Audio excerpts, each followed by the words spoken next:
Okay, ready? Yeah, I'm game. Actually, I'm kind of nervous.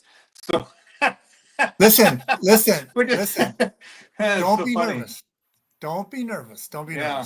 nervous. This this is a walk in the park. I will lead you. I will lead Right? you. I will Okay. lead you. All right. Just remember, you're being interviewed. You're not the host. Okay. You're not the host. I will lead you. All right, All here we right. go. All right. Well, 3, 2, 1. Yeah. Go ahead. Hey everybody, welcome back. Welcome back to the San Diego Bass Fishing Podcast. We have something a little different for you guys and girls today. Guys and girls. So I'm Tom Lowry, and I'm going to be the host. I'm going to be your host today because guess what? We're going to interview Bruce Smith. Yeah. Bruce Smith is our guest today, and we're going to interview him. How do you feel about that, Bruce? I'm kind of honestly, I'm kind of nervous. I'm. It's kind of funny. Yeah, I'm not used to this for sure. The I don't know. Yeah, let's go for it. I hope I don't bore you. No, this will be good. This will be good. I think your guests and your viewers will be pleasantly surprised. And yeah, let's do it. Let's go. Okay. Um, so we have Bruce Rolling. Smith, owner, operator, fishing extraordinaire of San Diego Bass Fishing Podcast. Let's just start. Let's go way back. Let's go way back, Bruce. Let's start at the beginning. Tell us where you grew up, a little bit about your growing up, and how you got into fishing. Okay, so I was born in Pomona, and I lived in Pomona for until like we moved to Hemet when I was 6. But already by that time, my grandparents had started me fishing. Like we went and caught trout at a pudding stone, and Velveeta cheese balls and whatever. But we moved to Hemet when I was 6. Um, Fished as much as I could. I've always loved it. And then I think one of the biggest turning points or a big thing for me was I was able to get into the Hemet Bassmasters when I was 14. I was 14 or 15. It was like 1984, and they let me in. Like I went to the, I showed up to the meeting, and there's all these guys sitting around, and they're like, what's this kid doing here, kind of thing, and it was funny because back then, I'm just going to start with a story, Yeah, if you yeah, don't yeah. mind. No. This Back, is. I'm just laughing because a lot of our backgrounds are the same. They're the yeah, same. Grew up yeah, trout fishing. yeah, Showed up at a club when we were 14, 15. yeah. Keep, yeah, So, keep going. so it was funny. These guys are sitting around, and back then, all we had was Western Outdoor News. There was no internet. Obviously, there was no internet. There was nothing. And Bassmaster magazine once a month or something or whatever. And so we had Western Outdoor News, and we all knew it was 2 weeks late, but it didn't matter. So anyway, one of the guys is before the meeting is like looking through Western Outdoor News, and he's like looking and looking, and he comes across. He's like, "Oh, look at this! There's this kid. He caught a 5-pounder at Lake Mojave, and he's looking at it, and he kind of looks over, and he looks over at me. And he looks back at the picture. He's like, is that you?" I'm like, "Oh, yeah, yeah, that's me."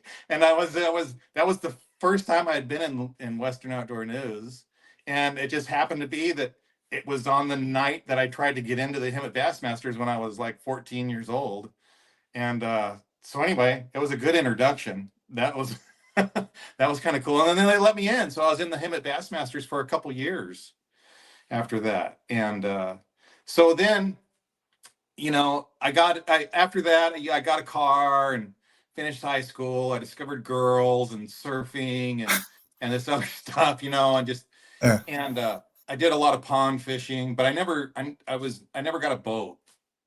Um, and I discovered saltwater fishing is what it was. And so by the age of 21, 22, I had been working at Domino's Pizza, and I spent like all my money on going saltwater fishing, like overnight trips and 8-day trips and a 5-day trip. I worked at Bob's Bait and Tackle also as a second job back then, and like all my money, I ran credit card bills. And by 22, I was just like, I was done with Domino's Pizza, and I'm like, what am I going to do? So I knew some of the guys down there from fishing, like Art Taylor on the Searcher, and I went up to Art and I'm like, "Hey, Art, I need a job. Can I get it? Can I start working?" And he's like, "Yeah, come on. Can you start this weekend?" I was like, "Yeah, yeah, for sure." And we were doing overnight trips, so I was always in that long range game. Well, I mean, not always, but in the beginning part of my career, I was in that long range game. So I went from the Searcher to the Royal Polaris to the Royal Star, and Tim and Randy on the Royal Star really gave me my push, like my chance. Wow.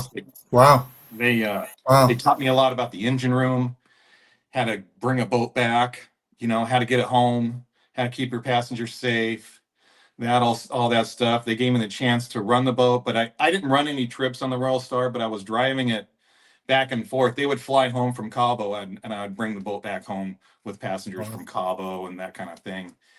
But and then So my hold on. chance Hey, came up. when What's that? when you did the ocean stuff, when you were doing that on those Yeah, boats, did you yeah. still bass fish? Did you still freshwater You know fish? what? I did, and I was starting to get back into it. And Mm, Rollo, it was funny because I just posted a picture of Rollo not too long ago. And Rollo was on the Royal Polaris at the time, and he loved bass fishing. So him mm, and I went bass fishing like a handful of times. We'd go and rent a boat, or he knew somebody with a bass boat. We went to San Vicente, we went to Hodges. We just kind of went bass fishing. So I got back into it.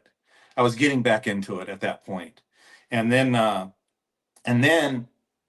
went trout fishing for a while, and fly fishing. Super into fly fishing for a long time, and float tubing, and traveling around to like Montana and Idaho and all up there. But and that so the long range fishing kind of facilitated that because I could work for 20 or 30 days at a time, and then take like 10 or 15 days off at a time. So there you go. I could just take off, you know. And Nice. I never had a wife or anything, I was always single. Yeah. So I that's what I did. So I went trout fishing for a long time, fly fishing, super into that. The And then I got promoted. I went over to the Shogun, and I started helping Norm run the Shogun. So I started running a lot of trips, like half the trips over on the Shogun, which is a long range Wow. vessel. And Yeah. we did three to 18-day trips and do all that stuff. And then after, so I did the Shogun for 13 years, and then I bought my own boat, and I ran my own Okay. boat for 10 years, and then I sold that business. And while I was in that 10 years, I was able to buy a bass boat and just super dive headlong into the whole tournament scene in about Mm, 2018. got married, had kids. So Yeah, you yeah, that happened along the way. along the way. Yeah. Yeah. It was funny because I was on the Shogun. I was like, man, I've got to do something here because I've got kids that are depending on me, and the wife is at home now. And so then I made that jump to buy a business and build a business. And then I grew that business pretty good. I would say it was successful. Obviously, Yeah. it was Yeah. successful. Yeah. Well, it's fair to say, I mean, so you've really been in fishing your whole life. That's been your Yeah. whole life's career. Yeah. There Yeah. was there was like a 2-year period of that I worked at Domino's Pizza, but otherwise I've Well, worked I've been fishing all my life. Yeah. so here's a question. What did you like the most? What did you like the most about the your ocean gig, and what did you like the least? So I really liked the fishing aspect of it. Um the and big fish. I was super into big yellowfin tuna, and then just being out there, a part of it, a part of the whole scene, like finding the fish and catching the fish. Um, I really enjoyed the fishing aspect of it. The what I didn't like, well, there's a lot of stuff. There's There's probably a bunch of stuff. and it's not the days. It's not the days working, like the stretches, like the 20, 30, 40, 50 day stretches or whatever, back to Yeah, back, like every day on the boat. It's like the downtime, like travel periods. Some passengers were bad, but most yeah, passengers were freaking awesome. Like, and I'm not yeah, just saying that. I've made a lot of friends and great people out there, and that's one thing that I miss a lot is the passengers and my charters. Um, yeah. the but let me turn that off. I'm sorry. We Um, can't hear it. We can't oh, hear it. okay, Printer. it's my copier going off. Yeah, Um, so but the I didn't like the regulations, and I didn't like dealing with Mexico. Like all yeah, the Mexican I'm just saying it's bullshit of yeah, paying yeah. who paying the right person off so that we could go fish down there, Mm, and all the hoops that you had to jump through, and it felt like the DFG was really a bummer dealing with the DFG. They'd come on the boat, and if they were in a good mood, it was no big deal. But if they wanted to find something, if they were going to write you a ticket, they were going to write you a ticket, you yeah. know, and so that was always a bummer. And then the limits and this and that, and between like the Coast Guard and the DFG and the limits and that it all kind of came to a head really for Mm, me. And it's the business, running of a business too, is keeping the crew together and keeping the boat running and booking charters and doing that whole thing on the other a lot side. of You're work. not just fishing anymore. You're not just going out and taking people fishing. There's this whole other aspect of it that's actually bigger than what Yeah, everybody sees. So yeah, yeah. that was the bummer part. So what got you to decide to kind of sell that business and move on? And like I after you sold the business and moved on, you kind of jumped more into bass fishing and tournament fishing. Is that right? Yeah. Oh yeah, for sure. Tell us about that. So what so let's see. I sold a business in 2021, and I started the whole tournament thing in like 2019. I bought the boat in 2018. I took a year to get my feet on the ground and try to figure stuff out, and then I started tournament fishing. And by 2021, I was just so fed up with being out there. I was burned out, and I felt like I wasn't Yeah, doing a good job. I could have continued on the same path I was going on, yeah, but I wasn't. My heart wasn't into it. So, and I didn't want that to reflect on my passengers and have them have a bad time. got it. So, so I sold it.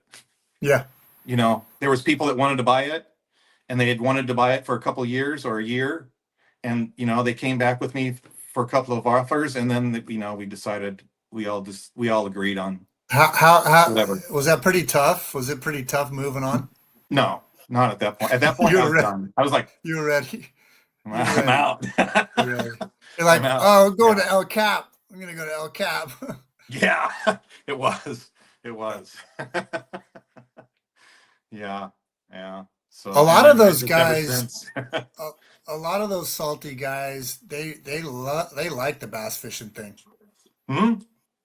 There's a handful of us. Yeah, Yeah, yeah. Grabowski is the first one that comes to mind, and man, that guy was legendary.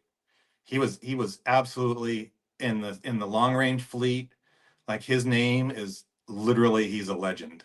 Like, and yeah, I saw him pull some stuff out, like, I didn't even, that just blew my mind. Like, how did you even really. find this? And he's Wow. like, I don't know. I ran him over and they were on the up and down. I threw some bait. I'm like, we just landed 700 bluefin. Like, how did you come up? I don't know. Like, it was mind numbing. It was, Some it was people just, are really fishy. he They're is, he's really one of those fishy. guys. Oh that yeah, fish. he's one Yeah, of those guys. But Buzz yeah, Brizendine, Taro's really great. You know, he loves bass fishing. He owns yeah, Liberty. yeah. Um, Dean Adams is out there. He fixed all of our boats. He was our machinist. He's out there all the time now. And John Do you know Collins. Ryan? Do you know Ryan well? Ryan Boston Booger Oh yeah. I know Booger. runs the San Diego. Yeah, yeah. I knew Booger when he worked in the in the rod rental room at Fisherman's Landing. Like Yeah, he he's like loves the 14 bass years fish old. too. Yeah, Yeah. He goes bass fishing. He likes going to El Salto. yeah, yeah, yeah. Yeah. Mike Lackey on the Vagabond. He owns the Vagabond. Loves bass fishing. He bought Ish Monroe's boat Oh, because oh. Ish goes fishing with them all the time on the Vagabond. So And when did you join the club? I oh, know right away. I just I switched joined in gears on you, but 2019 was my first year. In I just switched. 2019, and then in 2020 I had to go back to work and I didn't fish. In 2020 I didn't fish hardly any tournaments because I had to go back to work. I had to be on the boat all the time. Oh And well. then in 2021 I hired a guy and he ran the boat quite a bit, so I was able to go back to start tournament fishing again. Yeah. Yeah. But yeah, and the club is so I've been in the club for like 5 years. One of the years I didn't fish, so I've been like 4 years in, trying Yeah. trying hard. Yeah. The San Diego Bass Masters. If you guys don't So know, I was the president of the San Diego Bass Masters for the last 3 years, and then now I've just kind of taken a step back and letting somebody else do it. right, right, right. So when Yeah. you said your favorite thing or one of your favorite things on the ocean was big fish, right? Yeah. So on the freshwater side, on the bass Mhm. fishing side, what are you a big fish angler? Well, like what kind of angler? No, Tell us about what kind of angler you are no. I'm a when tournament you guy. chase bass. I like getting bites. I like getting big bites, but Oh yeah, I yeah, like catching the biggest five. You yeah, know, that's that's my whole goal, yeah. 100%. And I want to catch those 10, 11, and everything, all that. But I'm not going to go out and throw a swim bait for a All bite day. every Yeah. 4 days. That's not me. And I tried that a little bit, and I was like, I like catching them. I like catching them. You know. Well, and since you're a tournament guy, like well, not the rest of us, but like many of us, Mhm. we need 5 bites, Yeah. or Yeah. more, or more. Yeah. Yeah. You got to You be know, culling. not just one. We don't. We need more than one. Yeah. We need a lot of bites. A lot of bites. Yeah. Well, Actually, you we just need 5 or 6 or 7. And that's good too. Some of my best days have, you've only get 9 fish, and but you end up with 30 pounds or whatever. so what kind of angler are you? So as far as like power or finesse or whatever, Yeah, man, I really try to be whatever I have to be. versatile. And it's super, I'll in the beginning, I was to get my feet on the ground. I was super into worm fishing, and then I've progressed from worm fishing. The guys that were throwing reaction all the time were just kicking my ass. So then I progressed and started really throwing a lot of reaction, and then and now I'm back to like dragging and reaction almost like 50-50. 50-50. But Yeah. I don't throw small worms anymore. Anything less than 7 inches, like I throw pretty 7 to 10 inch worms at this point, a lot. I'll Yeah. throw 6 inches if I have to, but and then drag a lot of creature baits and that kind of thing, to facilitate a bigger bite. Like, Mm. and then if I can do it with the reaction bait in my hand, crankbaits. I'm super into crankbaits at this point, and but you know, rattled and chatterbaits and whatever. So that's where I lean to. So you really haven't been bass fishing a long time. I mean, 5, 6, Not years. really. Yeah, Yeah. yeah, yeah. Yeah. I don't It's I don't want funny. I kind of don't want to admit that because I want to play into the whole, oh, he's been around a while or whatever, but really no, I haven't. I haven't been around a long time. But I mean, you bass fished way back when though too. Sure. I guess Yeah. I guess Yeah. I bring that up. I guess I bring that up because you know I've been fishing for a long time, my whole life. Hmm. Bass fishing since I was a kid in a club. I was in Southland Bass Club for forever, but back the sport has evolved so much. And so when you say, oh, I kind of 50-50 drag 50% of the time, reaction 50% of the time, um, man, I can remember like 80-20 for me forever, right? Hmm. I Hmm. mean, dragging 80%, and that's just me, but I guess what I'm saying is you're helping yourself by doing that 50-50 thing, I think, because it's changed so much. Our sport has changed so much in the amount of Yeah. baits and lures and Yeah. techniques and live scope and Yeah. Yeah. on and on. Yeah. There's the whole life scope thing. Some of us are still stuck in our ways and try to force that jig bite or worm bite or whatever. Yeah, we were just talking about We that. were just talking about that. Yeah. It's so bad, you know. It's and what's even worse is you know, I fish El Cap like all the time. Like I'm out there a lot, and it's to the point to where I don't fish anymore. I have to catch myself and go fishing instead of just going to this spot because just on December 10th last year on these 3 points, it was a crazy good crankbait bite, you know, red Yeah. crankbaits. And so Yeah. I'm going to go look at that right away. Yeah. And but I'm going to miss this other thing because I wasn't watching what is actually going on. And it's, you Yeah. know, you're I'm not fishing anymore. I'm just going from spot to spot and Yeah. doing what I do. I'm going on history. And it's that is hurt too, you know. That hurts. Got to be careful Totally. of that. Totally. So let's talk about that for a second. So you got a club tournament coming up, or a team tournament coming up, or whatever. How do you kind of how do you practice, and kind of like what is your thought process? What is your approach? So I'm gonna practice as much as I can.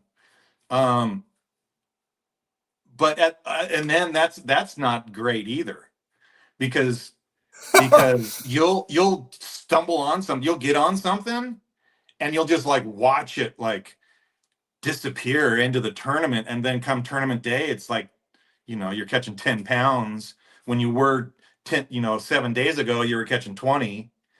So if for I was just thinking about this.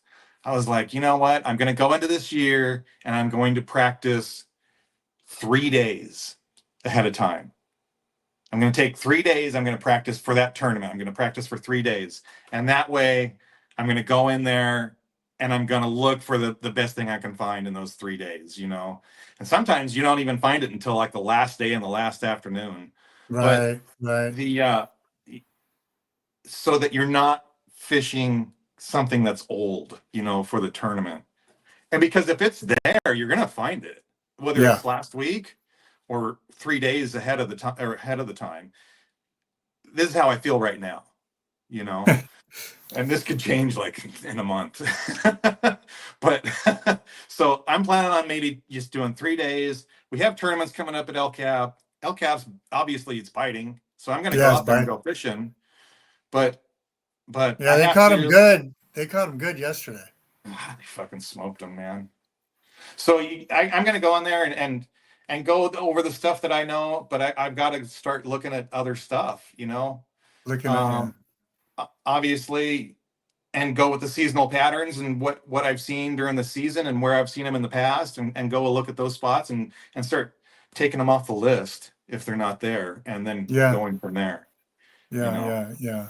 like I You know know, they should be schooled up off of points and whatever. We got them on ice jigs in the past at this time of the year, so I'm going to yeah. be looking around offshore, and not necessarily just because sonar, not necessarily because of forward facing is such a big boom. It's just that's what it is right now.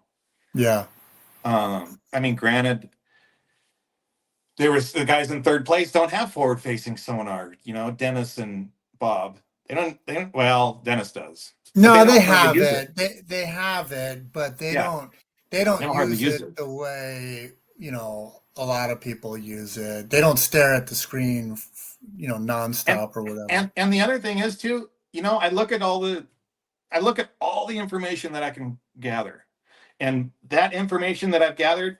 One of the things that I'm looking at is this yesterday's tournament, and I'm looking at first and second place, third place, and fifth place, Like the and the type of weight, bottom of the the type of list. weight, the weight.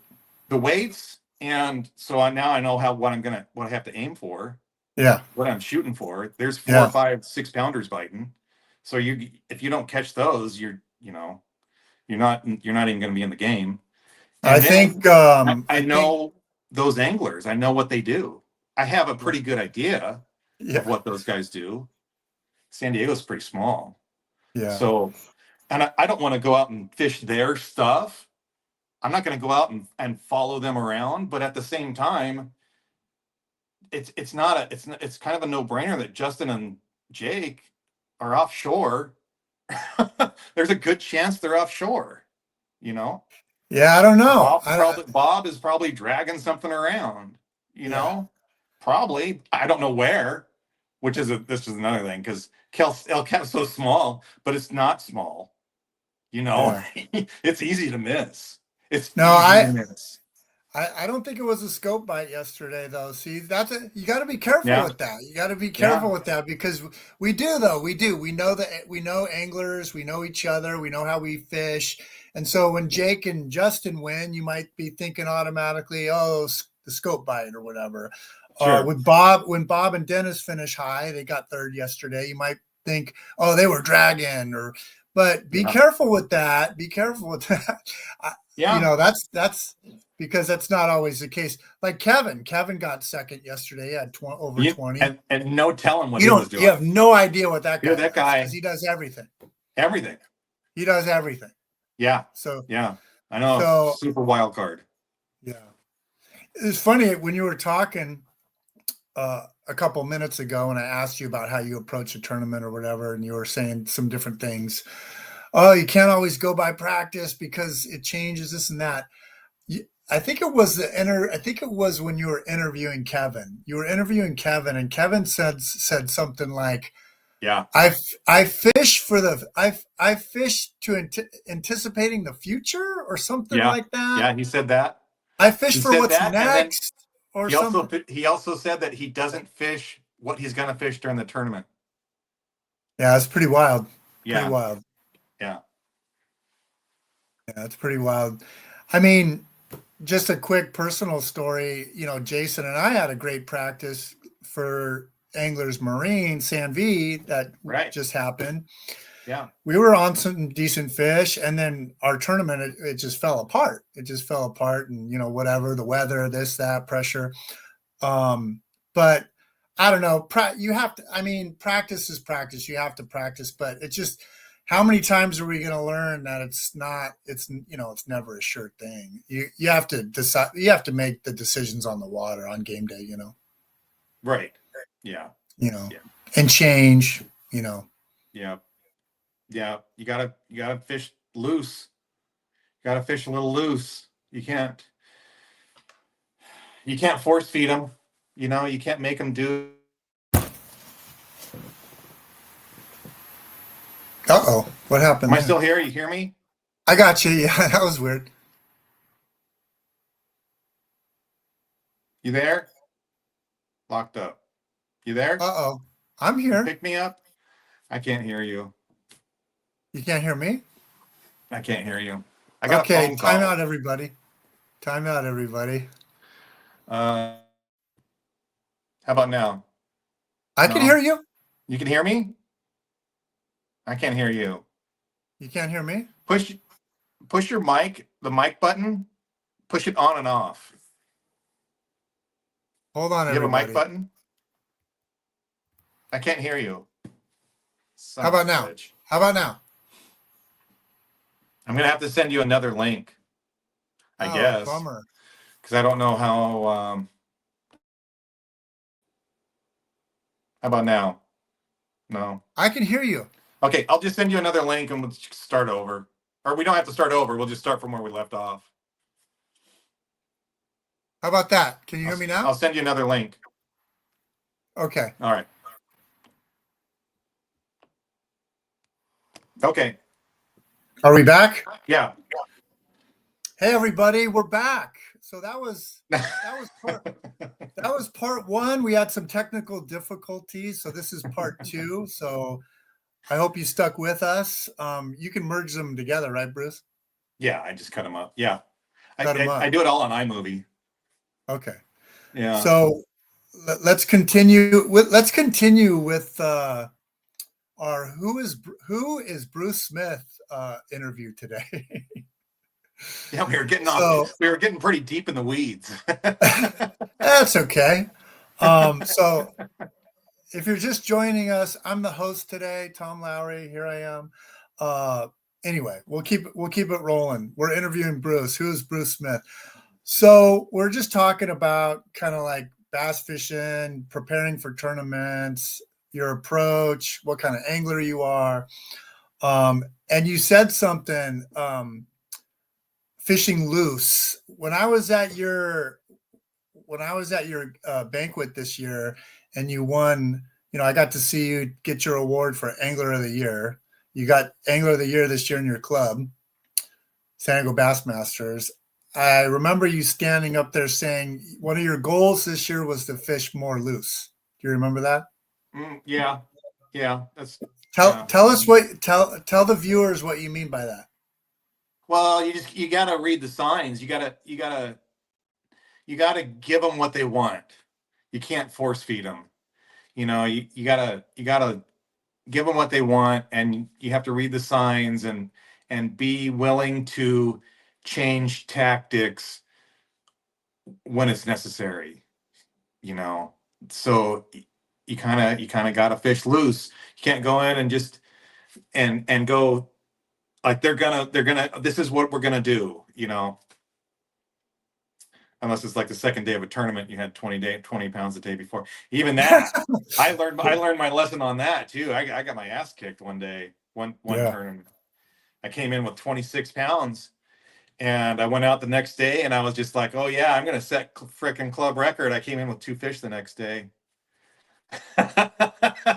And all I needed to do was just go catch 3 more off of a beds, 3 more Yeah. smallmouth off Yeah. beds instead of throwing frickin' 8-inch swim baits. Oh, okay.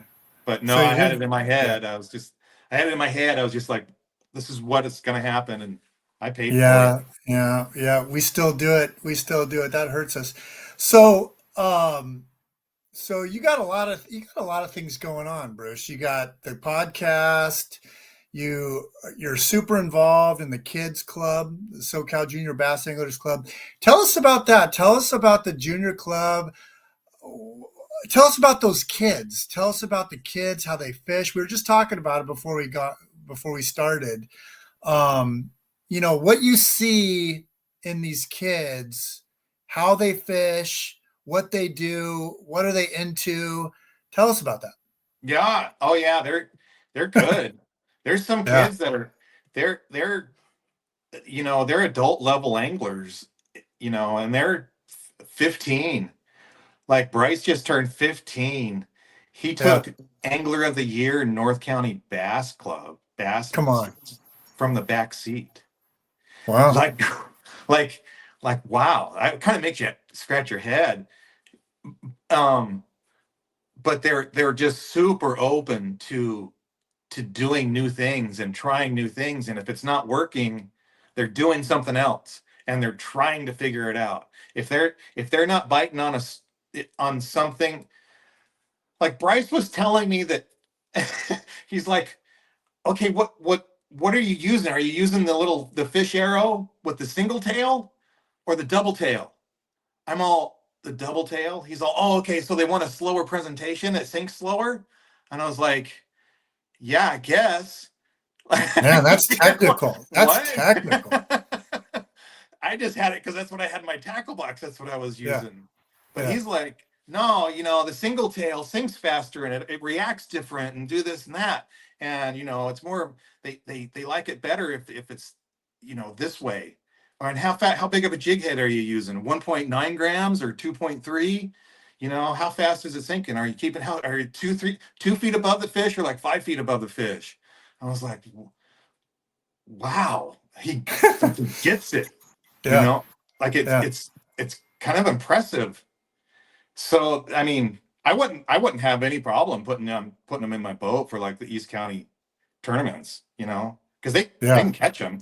They get a little wound up though, yeah. the maturity, and it's nothing against the kids. It's just this is how it is, and then the maturity level is that they kind of get wound up and doing and thinking too fast, and they're trying too many things instead of just settling down, and maybe they should just fish a worm on in 20 feet of water. Mm, And they mm, don't want to do that. They want to try to get that bite.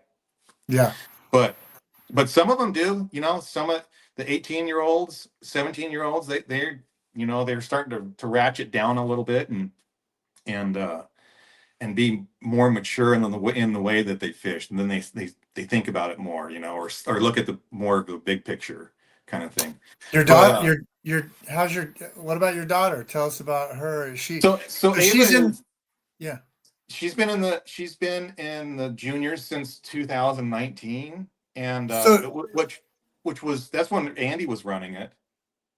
And so the is the she, is thing, she, is she really into fishing, or no, is she do no, it with, what do you I mean? wouldn't say that she is.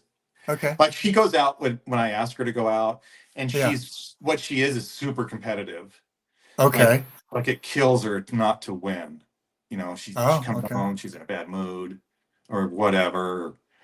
Um, and then what was funny, their launching pad was in 2019 with when Andy, the year before COVID, and she took first in her age group in the juniors. She was 14 years old and she beat all those boys. There were Oh, 60 wow. kids. So she was in the age group under 15. And then Audrey was in the age group over 15. Well, so Ava took first in her age group and then third overall. Third out of 60. Like Jackson was first. Oh, And wow. then Audrey was seventh overall, which is my other daughter. Okay. And Audrey really doesn't like it. Yeah.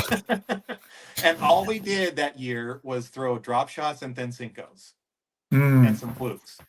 And I'm like, okay, you guys, they were just getting into it. I'm all, here's your rods. They have two rods each. They have a thin Cinco and a drop shot. Learned how to tie their knots, perfect.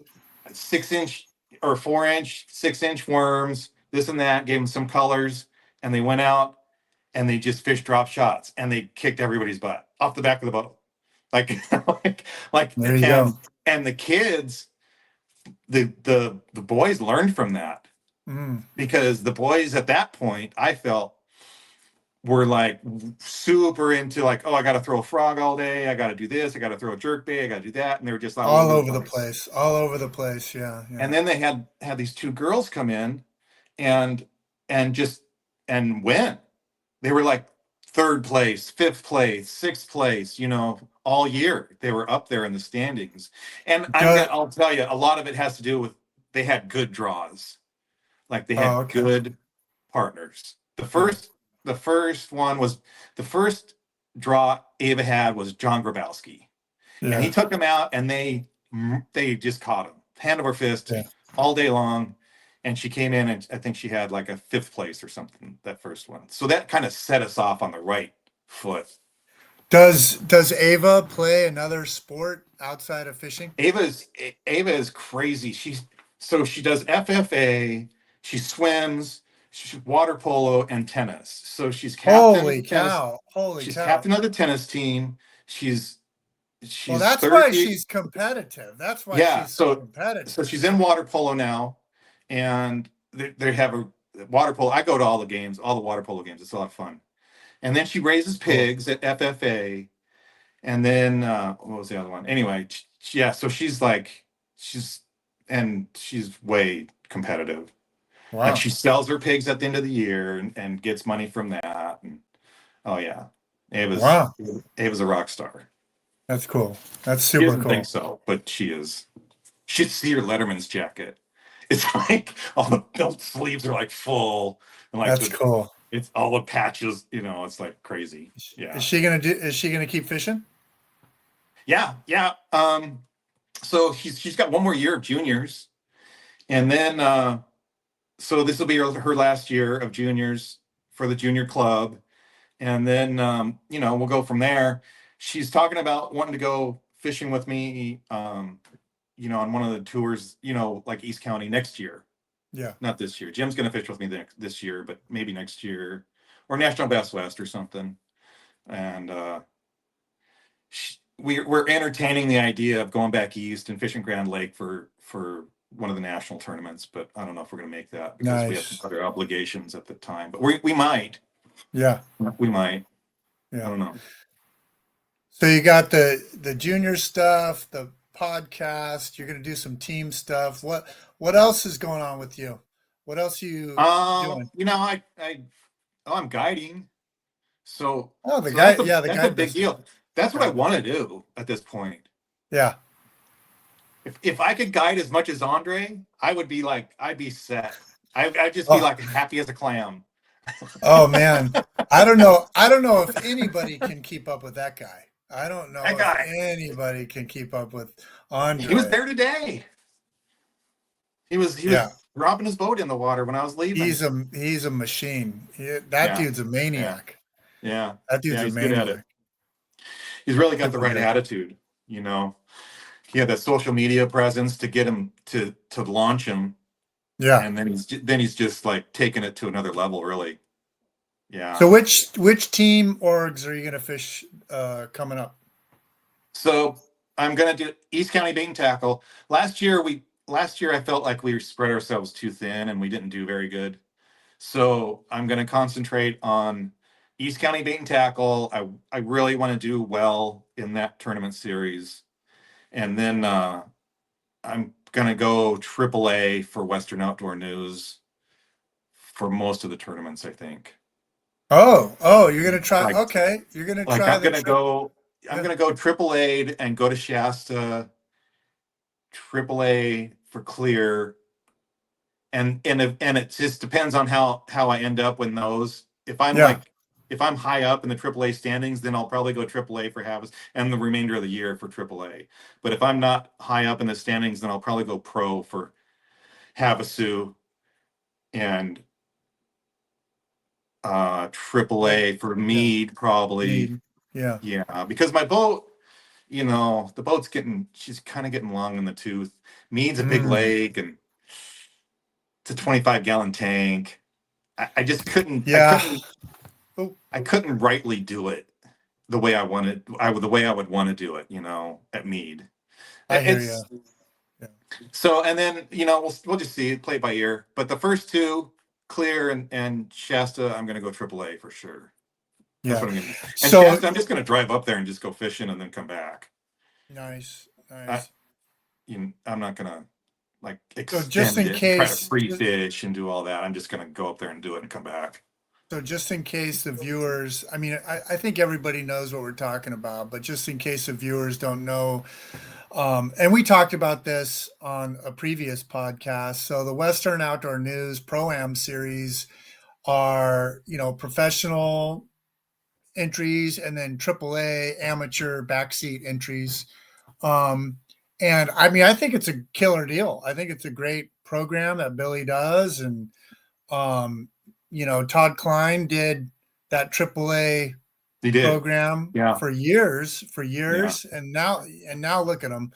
So, it's a good deal. I should have done more of those, but, No, I get it. That's a good deal. But you could just as easily fish out of the front too, Bruce. I mean, um, Yeah, I could. I mean, I'm not going to sit here and say I have really a lot to learn. sure. And even, I think, obviously we all do or whatever, but Yeah. yeah, I could go do that, but I think I would probably just finish up in like some mediocre, somewhere in the mid pack, which I really don't want to. Right. I Right. think I know if I go AAA, and if I have just a few decent draws, then I'll do well. I Right. have enough confidence in myself that I know if they put me near them, I'll contribute. So did you do any of those last year? I fished Mojave as a pro, ended up in 28th. I fished Havasu as a pro and ended up in like 32nd. All right. Not bad. Um, Not yeah, bad. Well, we'll be watching this next year. We'll be watching you. yeah, yeah. It'll be fun. It's gonna be interesting. It'll be an interesting year. So and So then what's I'll do the club tournaments also. I'll fill it. I'll fill the club tournaments in, but um, what it was a priority. It was a priority the last couple of years, but this year I'm gonna like shift my focus. you're gonna branch out. You're gonna branch out. Yeah. So last thing as we wrap up here, let's what's next for the podcast? So the podcast, your podcast is like your newest gig. You know, how's that going? How's the podcast going? What's next for the podcast? What do you want to see and do differently, or what's going on with that? And then we'll finish up. So yeah, the whole podcast thing is I'm I'm I'm happy with it. I am, and I get a lot of great comments and feedback from people. I haven't really don't have very many haters. In fact, I would say I don't have any at this point. Knock on Wow, that's wood. that's a shocker. That's a Right? shocker, Yeah. So, because of this day and age and this right? whole internet thing is just, you say the wrong thing and just people jump all over you. Well, after So after this one today, I'm sure we'll have a bunch of haters. yeah, I'm sure. Why didn't you bring on a guest? And um, so but I'm super happy with the way it is. Right now, we're at like little over 300 subscribers. We're gaining subscribers every week.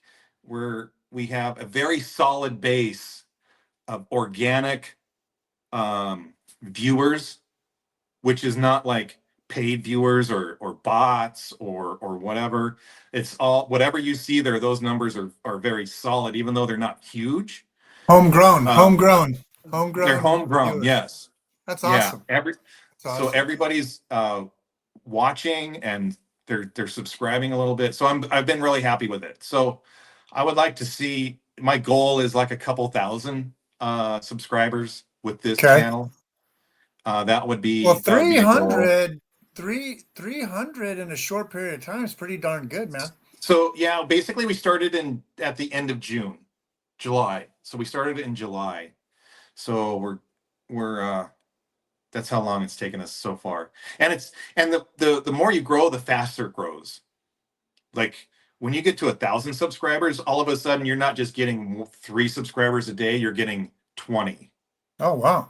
because Oh, you show it to that many more people. I see. It's Yeah, I see. that's the way YouTube works. Yeah, I It's one see. of those things. And then another thing is one of these times I'm going to have the right guy on and the algorithm's going to hit and it's going to get in front of the right people and blah blah blah and Tell us about that. it'll be big. Tell us about what's That coming up. episode. Tell us about what's coming up on some future podcasts. What's next? So right now in the can I have Jim Brown. I did Jim Brown's 2 weeks ago, and I've just been like kind of filling in. I had Regina, I had some other stuff going on, and but Jim Brown, and I don't know if I'm probably gonna put this one out on Tuesday because we've been talking so much politics that I want to talk more about fishing. And Yeah. actually, I want to get somebody in to do like technique specific stuff. Like I Mm. want to bring in Randy Lewis again and just talk about jigs, or I'd like to get in somebody to talk about just Carolina rigs or whatever, technique specific stuff, and delve more into our fishing. And we're not going to get away from the politics, but just we're going to take a little bit of a break, and just in the next few weeks anyway. And then we want to do a round table. We want to get a couple, two, three people, four people, five in the same room, get some cameras on us, and then have this back and forth discussion like you see on some of the other podcasts. Okay. I'm thinking I like it. maybe we can do that with East County involved. Maybe we could go do it over there or something. So That sounds uh, good. That sounds pretty good. yeah.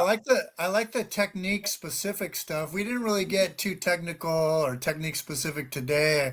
Mhm. Maybe I should have probably threw one of those questions at you or whatever, but I think I think that sounds really good. I think your viewers will like that a lot. Yeah. The the politics get a surprising amount of views.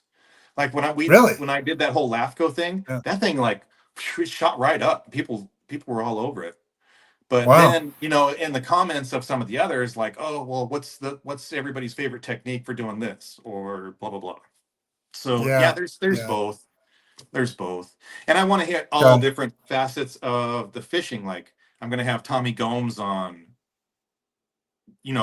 Tommy, the fishmonger, Mr. Yeah. Fishmonger Yeah. down south, Tunaville, Yep. Yep. Tommy Gomes. Anyway, he's gonna come on. He's a good friend. Um, but he also fishes the bay. And I said, Tommy, I don't want to know about your fishmonger stuff. I don't want to know about what's on sale at the Tunaville. I want to Yeah. know, because he goes out in the bay and loves it, loves fishing the bay. And he's like, Yeah. oh, we caught 76 spotted bass, spotted sand bass, and 5 corvina and 2 legal halibut, all in the morning. And he's all into it. So I'm Yeah. going to get him on. We're going to talk about the bay again. And That's great. and I That's saw great. the beef. I saw one of my guys, my podcast guys, this morning at Otay, the Mr. Beef Shaman. What's his name? Eric. Is it Eric? Oh shoot! I shoot myself for forgetting his name. But Chris. Chris was out there and said hi to him, and he was out there catching fish, and it was cool. It's cool to see uh, people that have been on the podcast. And like a funny thing happened was Justin and Jake won. Kevin and Dan were second, and Dennis Colanders was third. Bob was his partner, but all those Yeah. people have been on the podcast. There you So go. all of them. I thought Yeah. that was pretty cool. No, So that's cool. You got the right guys, man. You're getting the right yeah, guys. yeah. Well, yeah, I hear you, man. I mean, there's just so much to do and cover and talk about in our sport we love so much, that the hot thing right now is well, I don't know about the hot thing, but um current events is all that political stuff, and we've talked about that to Mhm. death. So, but people are interested in that. But I like what you're saying. I like what you got coming up, and you know, and I want to personally thank you for what you and Dave and everybody else supporting the Friends of the San Diego Lake stuff. And we're gonna keep working. We're gonna keep working. Yeah, So, yeah, 100%. Got another budget coming up. yep, Like yep. like coming up. Like they're already penciling it out, And Oh, for sure. I'm hearing stuff about big cuts. Big cuts are coming. Have you heard this? Well, yeah. I mean, I wasn't even going to talk about this today, but we can finish on this. I think we're up on time, or how are we doing Oh, on we can time? go. And in fact, it's good that we're going long. We had 37 minutes before. We're at 25 minutes right now on this one. So, Yeah. we're not even to an hour yet, really. Well, pretty close, pretty close. But Yeah, and it's whatever. I gotcha. We can go two Well, hours. just real quick. I don't want to spend much time on this. I really don't. But just real quick. For the viewers, you may or may not be familiar with Measure E.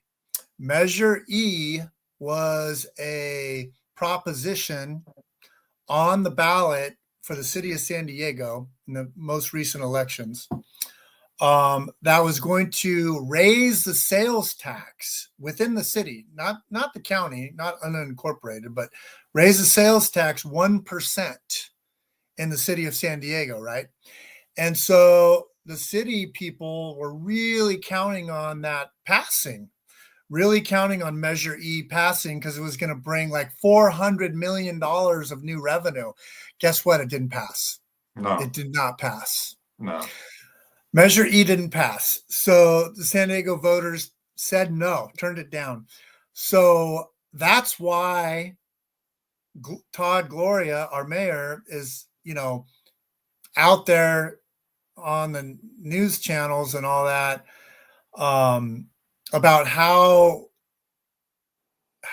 in trouble Yeah, San yeah, Diego is yeah. with their budget. Right. They're underwater. They're underwater, and there's no lifeboat coming. There's no lifeboat coming. So our connections are basically telling us that there's going to be more cuts, more cuts, more cuts, more cuts. Now, here's the thing, though. Here's the thing. They got to cut big stuff, big stuff. Yeah, So a $50,000 city lakes cut ain't gonna help them. Ain't gonna help them. yeah. Ain't gonna help them. But you never know. There's gonna be cuts across the board. But anyway, we're ahead of the curve. We're informed. We know what's going on, so we're already Mhm. working. We're already working on that stuff. But Yeah. anyway, for those of So you that don't follow politics much and the budget issues, that's what's going on. okay, so I have a question for you, and we haven't talked about this. And have you heard anything about golden mussels? Golden mussels. No, I haven't. Okay, so this is going down right now. They're coming out of the Delta and Clear Lake, I believe, and they've closed New Maloney's, San Pedro, Don Pedro, Berryessa. They've closed them. You can't fish here now. The gates are closed until they put in some mandatory wash down, blah, blah, blah, tag your boat for 30 days, and then you can go fishing kind of thing that they're doing. And it's because of this new thing. It's called the golden mussel. And it's not a quagga mussel. It's different. And they're freaking out up north. Are you Freaking serious? out. Are you serious? Closing lakes. And they're like, this is going to change the way we fish. This is going to ruin tournament fishing. This is going to, I mean, obviously they can always go fish the Delta because they've already got it. What And I the guess, heck, man? What the heck? but I they don't even can't. know anything about this. Yeah, it's comparable to like the whole quagga scare, Yeah. that's still going on in LA. With Casitas and Castaic and Piru and whatever, and tagging their boats, and Kachuma. Kachuma's the same way. You can't go on Kachuma. You have to tag your boat for 2 weeks, and then you can go fish Kachuma. Your boat can't go anywhere else. So a lot of these guys that want to fish Casitas, they have two boats. They have a boat for Casitas, and then they have a boat that goes everywhere else. Oh, come on. No, yeah. Jeez, man. That's So, crazy. but now there's this new thing, and it's the golden mussel, and the people and the Department of Fish and Wildlife or whatever, everybody's like flipping out. Like Wow. this is going to be the worst thing ever. Like literally, like worse than quaggas, worse Well, than this, worse than that. Like. So I well, was just wondering I if you'd think heard anything. you might need to have a golden mussel podcast in the near future, Bruce, and tell us what's going on. Yeah, I'll look into it more. I'll You right know, now the guy who does the podcast In Deep on the Delta, he's like okay. leading the charge. He's like Mm. on the forefront of whatever, and just within the last week, like, okay, this lake is closed and this lake is closed, and then they're going to open up. They're thinking about opening this one and whatever, but it's got to have a 30-day tag on it. Yeah, Wow, that's yeah, crazy, big crazy, lakes. crazy. Big lakes, guide businesses, millions of dollars. Yeah, yeah. And Wow, that's I'm nuts. not making it up. This is it. This is happening. This is happening right now. That's nuts. Yep. And so I'm scared it's going to come down here. Granted, we already have quagga mussels, which I'm going to go out on a limb and say this. It was the best thing to happen to us since, you know, I'm glad we have quagga mussels. We don't have to worry Yeah, about nothing. We go fishing. We don't have any checkpoints. We go fishing. Doesn't hurt the lakes. Doesn't hurt the fishing. You yeah, know, yeah. Havasu has Well, quaggas, well, keep us posted on that, on the but biological this golden mussel thing is stuff. pretty big deal, and it doesn't sound like it's going away. Wow, It's like that's it's here to crazy. stay. So, yeah, All right. I guess that's it. Yeah, I think that's about it for me. Well, that's all I had. I mean, that's all I had for you. I hope people got something out of this. I'm sure they did. Anything you want your viewers or listeners to know? Do you get a lot of requests, Bruce? Do you get a lot of people that kind of chime in and send you, Not requests or really. feedback or A no? little bit, little Yeah. bit. They'll ask certain questions that they want me to ask, or Oh, okay. whatever. And then, yeah, they come in, they just say, a lot of people just say they like the podcast, or Yeah. whatever. And Yeah. then, like, I'll have somebody like Tony Santiago come in and be like, hey, maybe you could do this, or maybe you could do that. So Yeah. closer acquaintances that really enjoy the podcast, they have ideas. Yeah. Yeah. Yeah. So yeah, that and we try to take them into consideration, and it definitely helps. Who do you really really want to get on that you haven't got on yet? Oh man, it Larry Bottroff. Oh yeah, Larry yeah. Bottroff tops the list, and I don't think we're going to be able to do it. Mm. Yep, he like there's been several. There's been a handful of requests, more than a handful. Like, you got to get Larry Bottroff on. You got to get him on. I'm like, yeah, I know, and he lives like in my neighborhood, like in Did he Eucalyptus s- Hills. did he say no? I can't get a hold of him.